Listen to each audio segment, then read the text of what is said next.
Muito bom dia e que o Senhor nos abençoe com sua graça e paz. É bom da nossa parte estar aqui com os irmãos novamente, depois da viagem para o Ceará.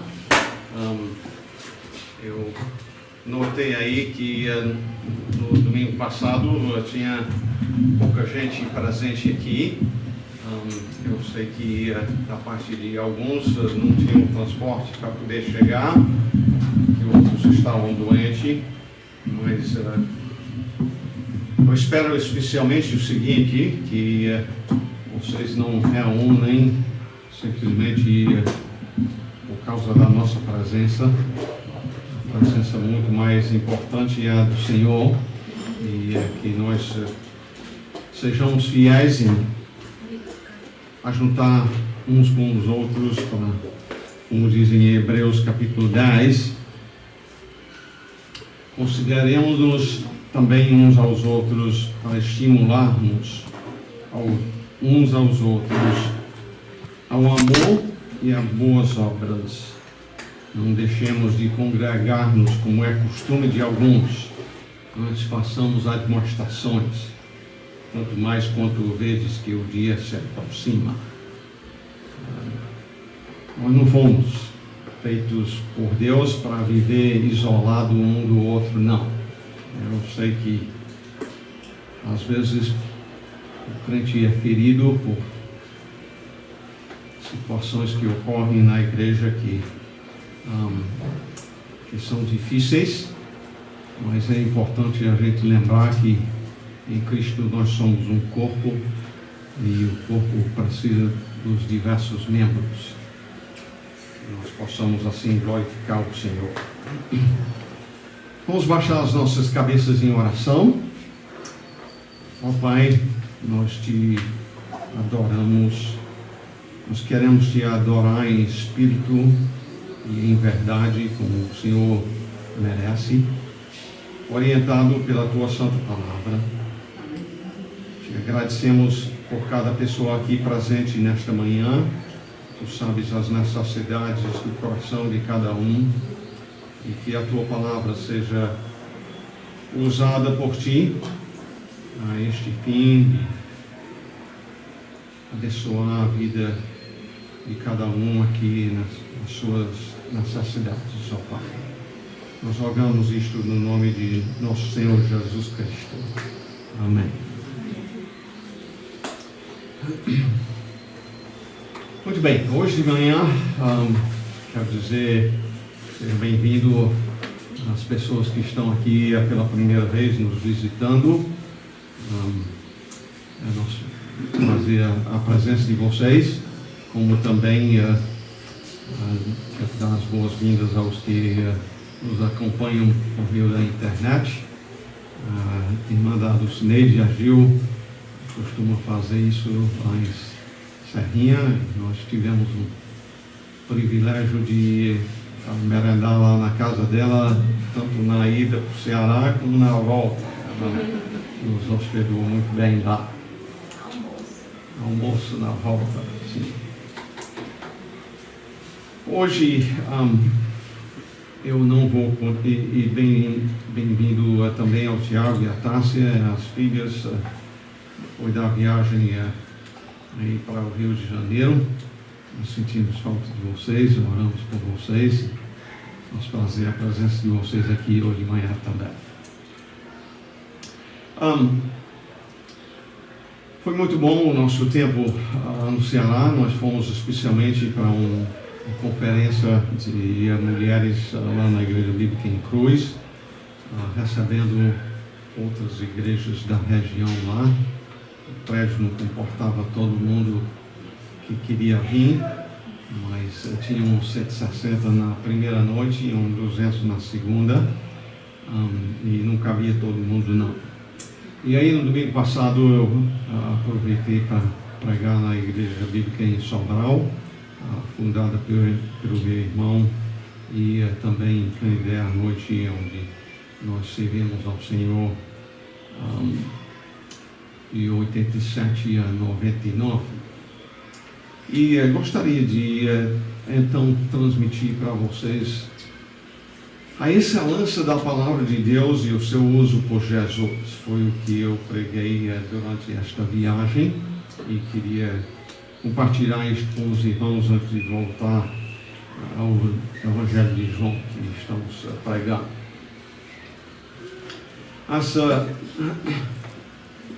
Primeiramente, deixa eu introduzir dizendo que Jesus usou muito as Escrituras, ele mesmo sendo Deus, mas fez muito uso das Escrituras, e o uso dele deve servir para a nossa edificação.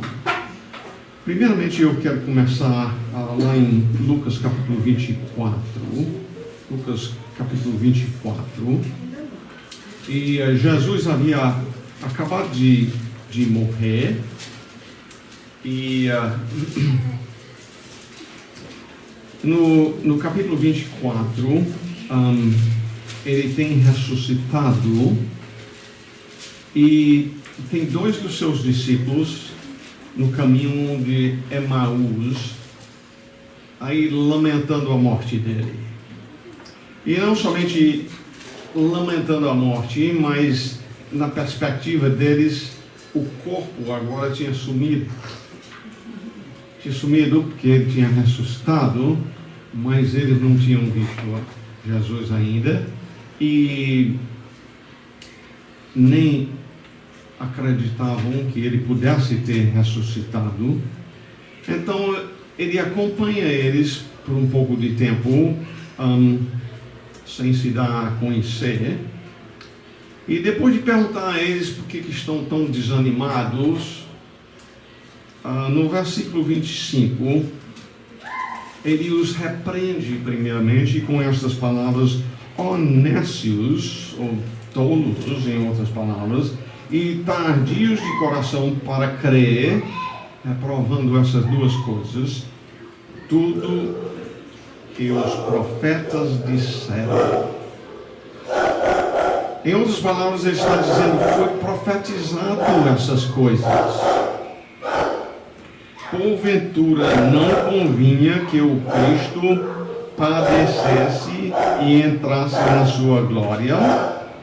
Ou em vez de convinha, na ESV, na língua inglesa, ele diz: porventura não foi necessário que o Cristo morresse e entrasse na sua glória. E começando por Moisés, discorrendo por todos os profetas, expunha-lhes o que a seu respeito constava em todas as Escrituras. Jesus então leva os seus discípulos a ver que tudo isto havia sido profetizado por ele. E além de ser profetizado por ele, eu não sei se Jesus fez isto, mas podia muito bem ter feito. Não somente estava lá nos profetas, mas também eu disse a vocês. Começando lá em Mateus capítulo 16, ele começou a anunciar para os seus discípulos: olha, eu vou sofrer e morrer, os sacerdotes vão me matar, mas no terceiro dia eu vou ressuscitar. No capítulo 17, repete isso. No capítulo, acho que é 21, ele novamente faz isto. E outras vezes também. E o que eu quero dizer para vocês é: isto foi grande influência na coragem que a gente viu Pedro pregando lá em Atos capítulo 2, 50 dias mais tarde, bem pouco tempo, 7 semanas. nessa ocasião, aqui em Lucas 24, eles estão com as grades tudo trancado, as janelas e tudo, com medo que, assim como as autoridades tinham matado Jesus, viesse matar eles. E 50 dias mais tarde, Pedro está dizendo: vocês mataram o Cristo, se arrependam do seu pecado. E em sequência disto, nós vemos eles falando com tanta coragem também. Uma das coisas que fez essa transformação nas suas vidas de covardes para corajosos foi saber que tudo estava debaixo do plano de um Deus soberano. Ele tinha planejado a morte do seu filho. Junto com isso, houve a descida do Espírito Santo, e a presença do Espírito Santo na vida deles certamente foi influência também. Também a ressurreição de Jesus, com certeza foi influência, porque afinal, se Deus planejou a morte de Cristo e Ele ressuscitou, o que temer? Indo fazer discípulos, enfrentando os inimigos do jeito que Jesus tinha enfrentado, o que temer? Ninguém pode matar a gente até que seja o tempo planejado pelo Senhor, não é verdade?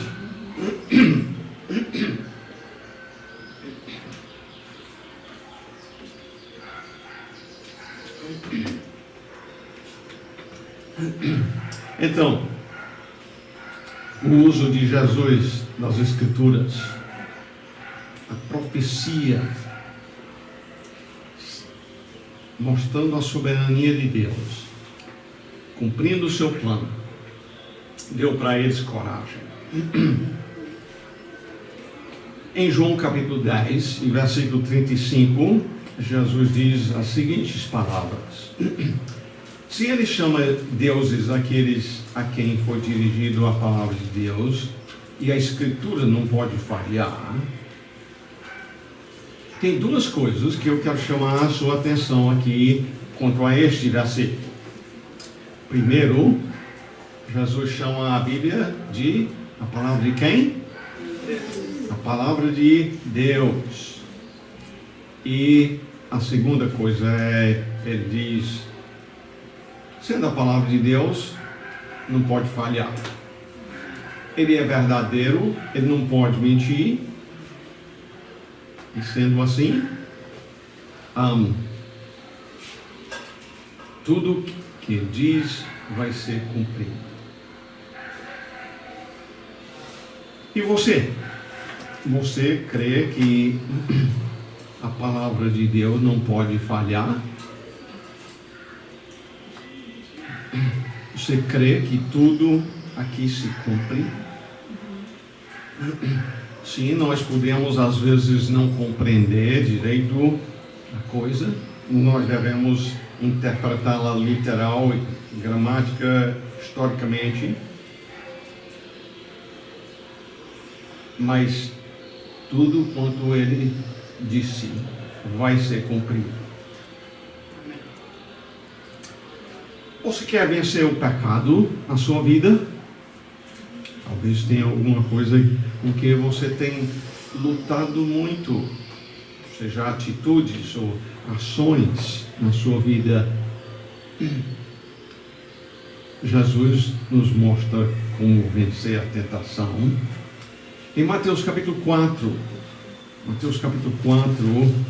bem no início do ministério de Jesus, e ele foi conduzido pelo Espírito Santo para ser testado ou tentado no deserto por 40 dias. E Satanás veio tentando. A Bíblia relata 3 maneiras em que ele foi tentado. E cada vez Jesus responde com: está escrito. Versículo 4. Jesus, porém, respondeu: está escrito, não só de pão viverá o homem, mas de toda palavra que procede da boca de Deus. No versículo 7, respondeu-lhe Jesus: também está escrito: não tentarás o Senhor teu Deus.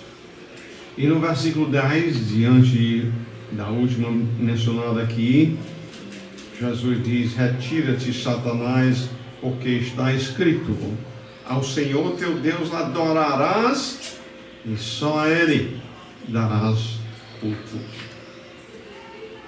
Jesus venceu a tentação. Toda vez ele venceu.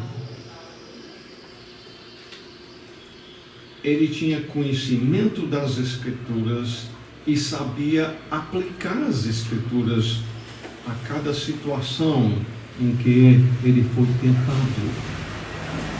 Você quer vencer a tentação? Siga o exemplo de Jesus. Conheça bem as Escrituras. Conheça como aplicar ela em suas vidas. Você irá vencer a tentação também.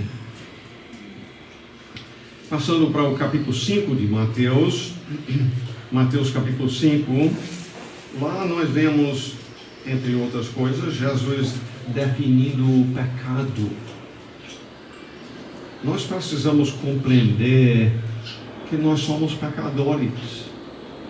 E o Sermão do Monte aqui, capítulo 5, 6, 7, foram dados para uma multidão de pessoas que precisavam compreender, primeiramente, que eram pecadores. O ser humano costuma pensar que é bom, né? Eu nunca fiz isso, eu nunca fiz aquilo como aquelas outras pessoas fazem. E Jesus demonstra que o pecado é algo muito mais profundo do que a gente costuma imaginar. Por exemplo, no versículo 21, Jesus diz: ouviste que foi dito aos antigos: não matarás. Quem matar estará sujeito a julgamento. Nos 10 mandamentos, Deus disse: não matarás. Jesus continua dizendo: eu, porém, vos digo, todo aquele que se irá contra seu irmão estará sujeito a julgamento. E quem proferir um insulto a seu irmão estará sujeito a julgamento do tribunal. E quem lhe chamar tolo estará sujeito ao inferno de fogo. E assim, desta forma, Jesus demonstra que a intenção do Senhor Deus, mesmo lá no Velho Testamento, foi muito mais profundo do que só o ato físico de, por exemplo, dar um tiro em alguém e assassiná-lo.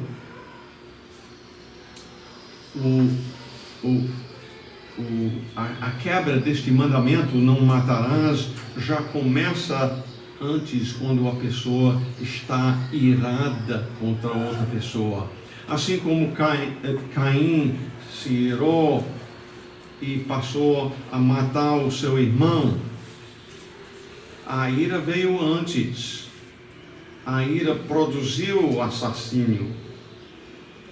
É bom compreender também que, mesmo como Jesus diz aqui, a gente mata com a língua também.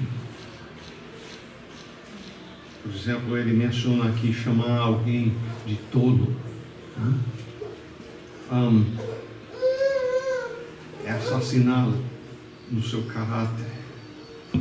Ele continua no versículo 27, dizendo: ouviste que foi dito: não adulterarás. Eu, porém, vos digo, qualquer que olhar para uma mulher com intenção impura, no coração já adulterou com ela. Novamente, Jesus deixa claro que o adultério começa antes do ato físico. Quando olhou com desejo impuro, já adulterou. O adultério começa no coração o coração estando insatisfeito, por exemplo, como solteiro. Todos nós aqui neste mundo começamos a vida como solteiros. E seja na condição de solteiro, ou viúva, ou qualquer que seja a situação do solteiro, a insatisfação do coração quebra este mandamento. Como também achar, eu estou casado com uma pessoa errada, né? Aí leva a desejar outra pessoa no coração, inveja do cônjuge que outro tem. Jesus então usa as Escrituras aqui para definir o que é o pecado, e nota bem aqui no versículo 28, eu porém vos digo. E com isto, o que Jesus está fazendo realmente é dizendo as Escrituras e o que eu digo são de igual autoridade. Eu, porém, vos digo. E aí ele passa a explicar a intenção do Senhor naquele mandamento. Nota também a confiança que Jesus tem nas Escrituras. No tempo dele tinha os originais lá daquilo que Moisés tinha escrito quase 1500 anos antes de Jesus andar aqui na terra. Não tinha não. E não sei nem se tinha de qualquer dos livros do Antigo Testamento que já tinham sido escritos pelo menos 400 anos antes que Cristo veio a este mundo. Mas ele tinha confiança que o Deus que nos deu a Bíblia também preservou, para que pudéssemos ter confiança nas cópias da mesma. No final deste sermão, no capítulo 7 e no final do capítulo 7, Jesus também nos dá a base ou o alicerce para as nossas vidas. Ele diz assim, a partir do versículo 24, todo aquele, pois, que ouve estas minhas palavras e as pratica, será comparado a um homem prudente que edificou a sua casa sobre a rocha. E caiu a chuva, transbordaram os rios, sopraram os ventos e deram com ímpeto contra aquela casa que não caiu, porque fora edificada sobre a rocha. E todo aquele que ouve estas minhas palavras e não as pratica, será comparado a um homem insensato que edificou a sua casa sobre a areia. E caiu a chuva, transbordaram os rios, sopraram os ventos e deram com ímpeto contra aquela casa, e ela desabou, sendo grande a sua ruína.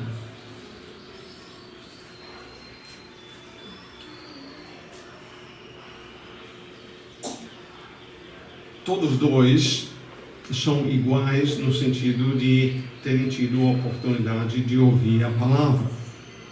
Aqui Jesus não está falando de pessoas, por exemplo, que estão aqui nas casas vizinhas, que não estão ouvindo a palavra, mas está falando sobre a diferença entre os seus ouvintes, que alguns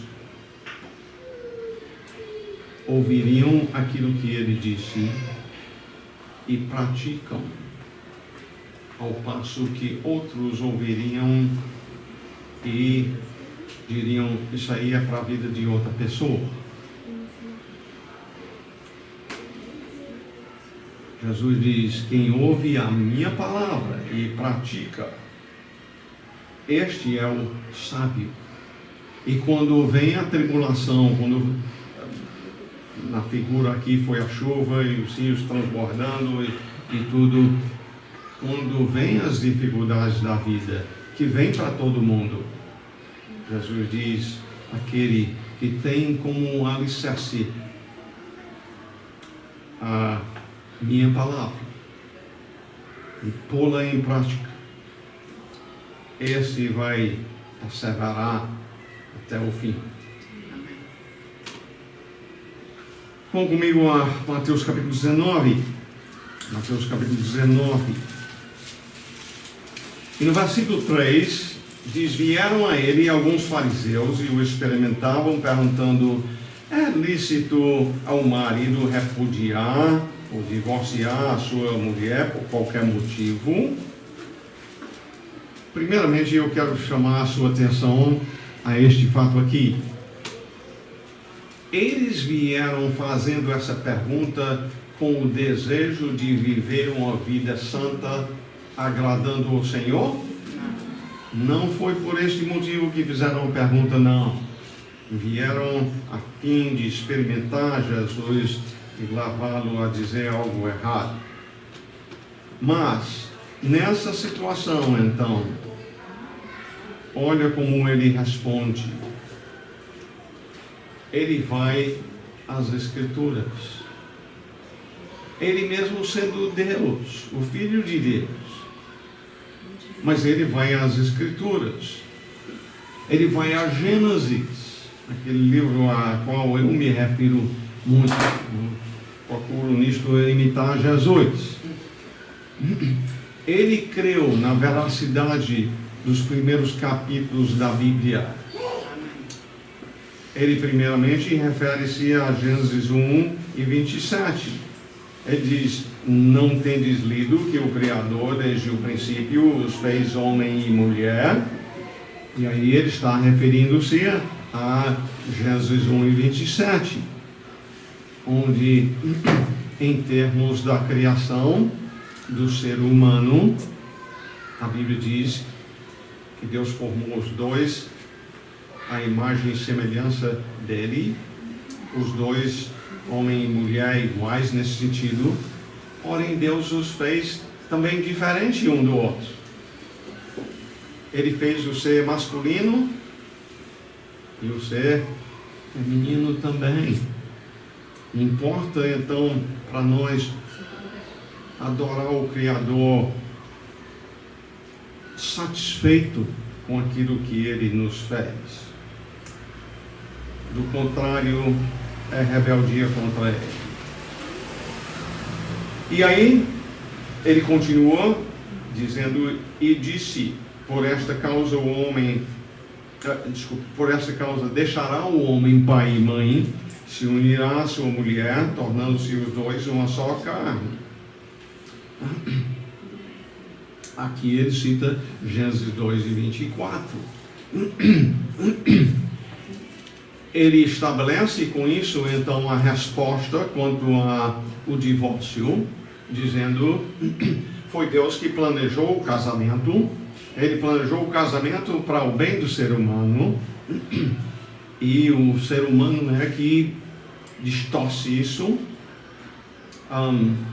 Nunca há um divórcio, a não ser que tenha desobediência de pelo menos um dos dois, e geralmente todos dois estão errados. Jesus conclui essa parte no versículo 6, de modo que já não são mais dois, porém uma só carne. Gênesis 2 e 24. Portanto, o que Deus ajuntou, não separe o homem. Nós não devemos estar dando conselho a casais se separar. Nós devemos aconselhá-los a perdoar um ao outro e a prosseguir para a glória do Senhor. Vamos também a Lucas capítulo 18. Lucas 18. E nós vemos aqui Jesus evangelizando uma pessoa e evangelizando a pessoa usando as Escrituras. No caso, é um jovem, é rico e uma pessoa de posição, de liderança. Lucas 18 diz: certo homem de posição perguntou-lhe: bom mestre, que farei para herdar a vida eterna? Você já recebeu alguém que veio te fazer essa pergunta? Talvez não. Não é comum. Eu não me lembro se eu recebi uma pessoa com tal pergunta na minha vida.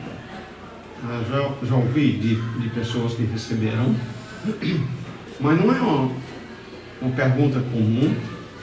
Esse jovem veio para a pessoa certa, Jesus, e veio com uma boa pergunta. Este jovem entende que ele não tem a vida eterna e quer saber como é que pode ter. E a resposta de Jesus foi: bem, repita essa oração depois de mim. Jesus disse: quando o pastor der um apelo, você levante a mão, aí você vai para o céu. Jesus responde no versículo 19: por que me chamas bom? Ninguém é bom, senão um que é Deus. E já que você não é Deus, você não é bom, né? Moralmente bom, só tem um. Mas como a Bíblia diz, cada ser humano proclama a sua própria bondade. É como o fariseu lá mais cedo no capítulo de Lucas 18, onde ele estava se orgulhando de tanta coisa boa que ele tinha feito, e também não era como esse publicano.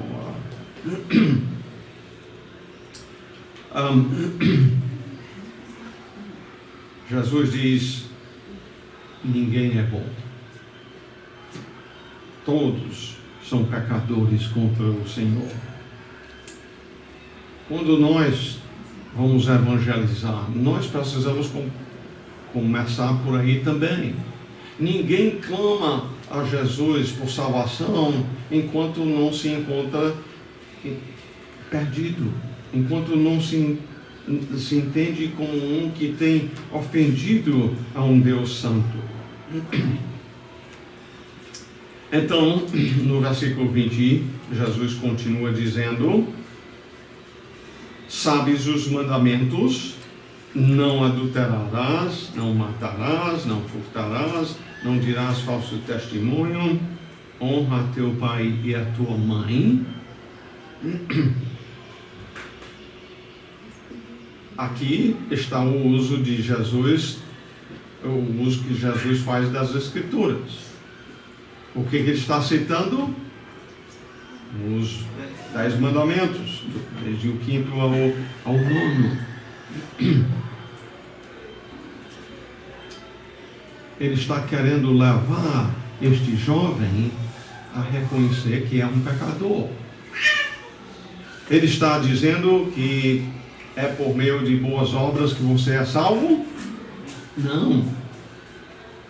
Mas a lei do Senhor foi dada para revelar que nós somos pecadores que temos ofendido a Deus.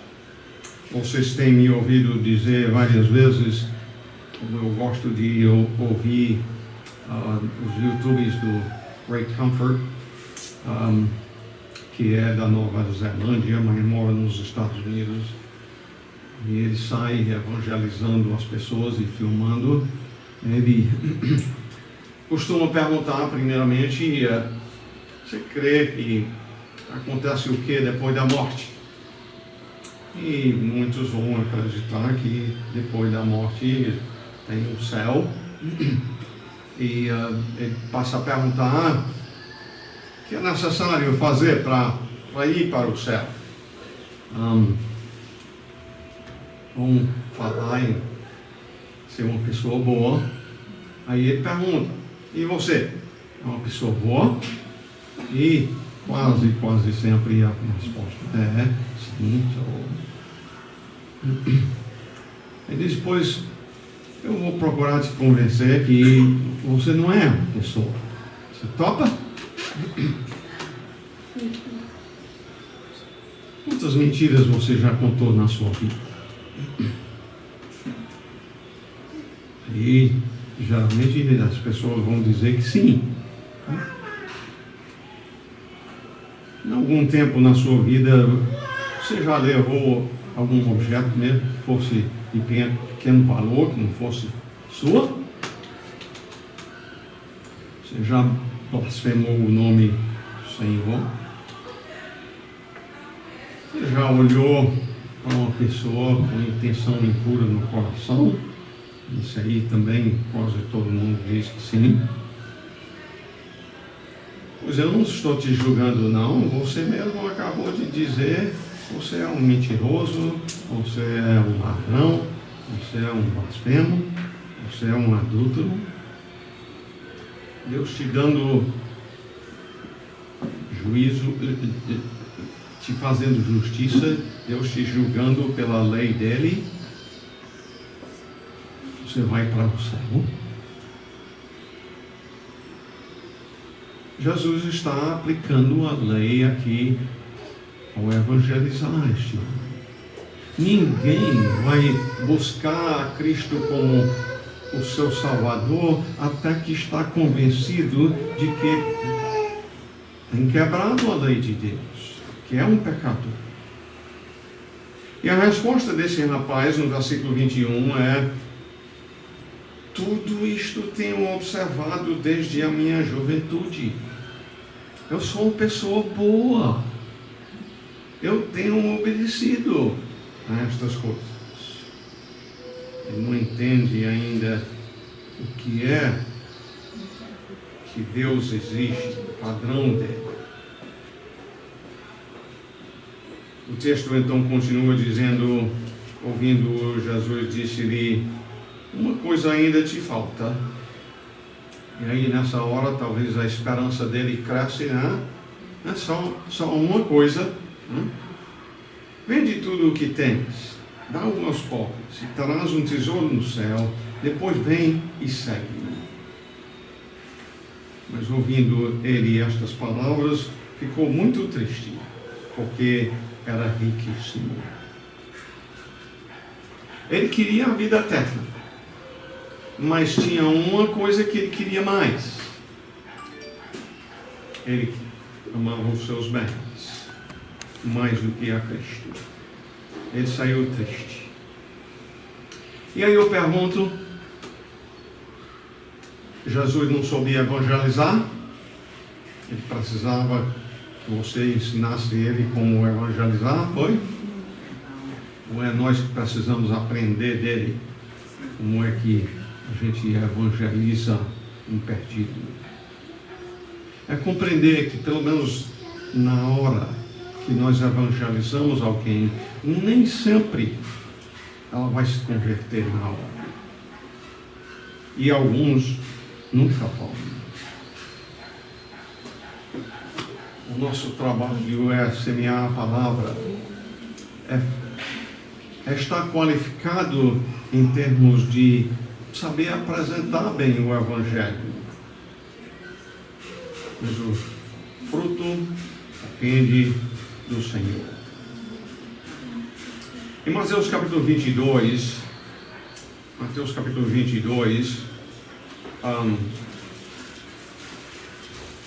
um grupo de homens religiosos mais liberais inventaram a história de uma mulher que casou com 7 homens. Não estou dizendo todo de uma vez, mas de um em um. Os maridos foram morrendo e ela casando com outro.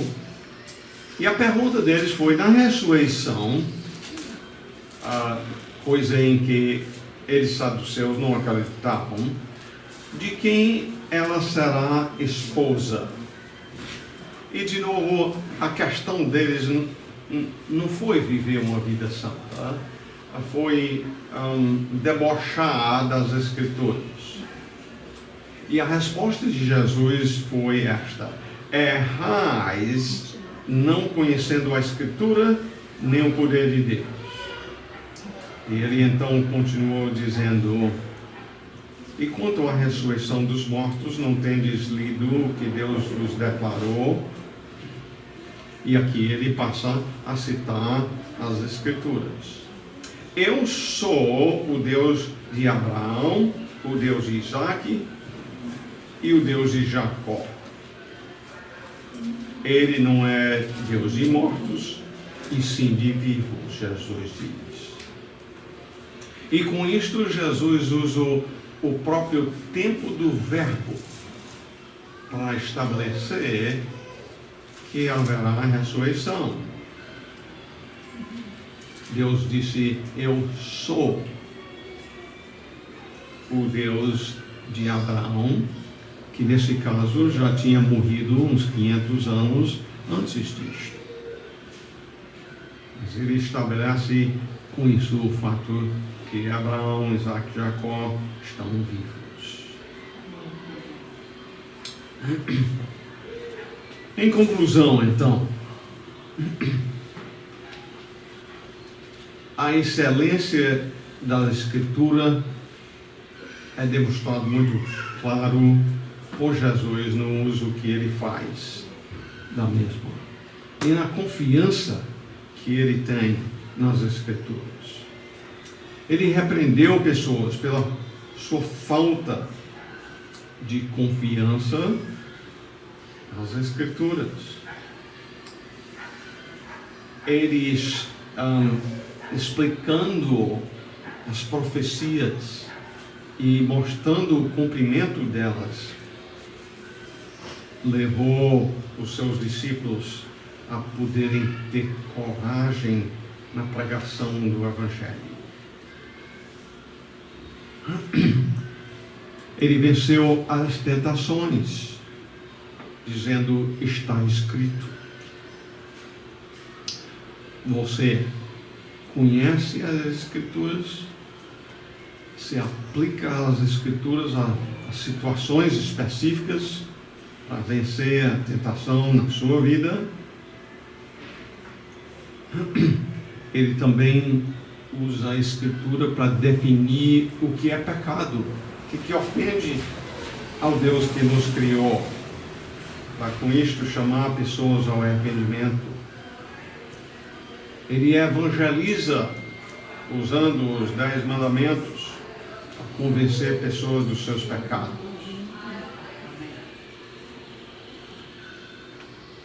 Você confia muitas vezes nos homens. Você toma uma vacina, não sabe o que tem dentro. Você entra num ônibus sem saber quem é o motorista, se vai ser capaz de levar para o seu destino. Você toma um remédio, não sabe o que está lá dentro. Se confia no que os cientistas dizem. E o fato é que essas pessoas às vezes mentem. Essas pessoas não sabem de todas as coisas. Não deveríamos muito mais confiar no Deus que nos deu a sua palavra, aquele que não pode mentir, aquele que sabe de todas as coisas. Como anda a sua confiança na palavra dele? Eu espero que cresça esta confiança cada vez mais. Obrigado, Senhor, por tua santa palavra que temos estudado aqui, especialmente o uso das Escrituras pela pessoa de nosso Senhor Jesus Cristo. E, ó Pai, que nós saibamos usar as Escrituras, aplicá-las às nossas vidas. E tudo isto a fim de que o Teu nome seja glorificado através das nossas vidas. Que nós saibamos usar as Escrituras também ao fazer discípulos, como o Senhor nos ordenou a fazer.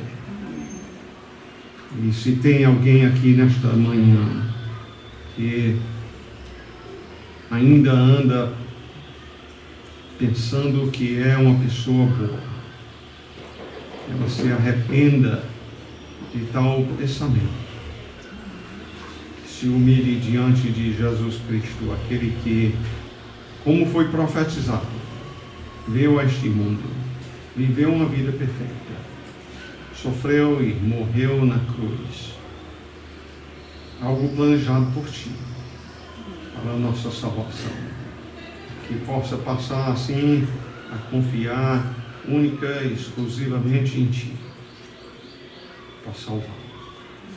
Nós rogamos isto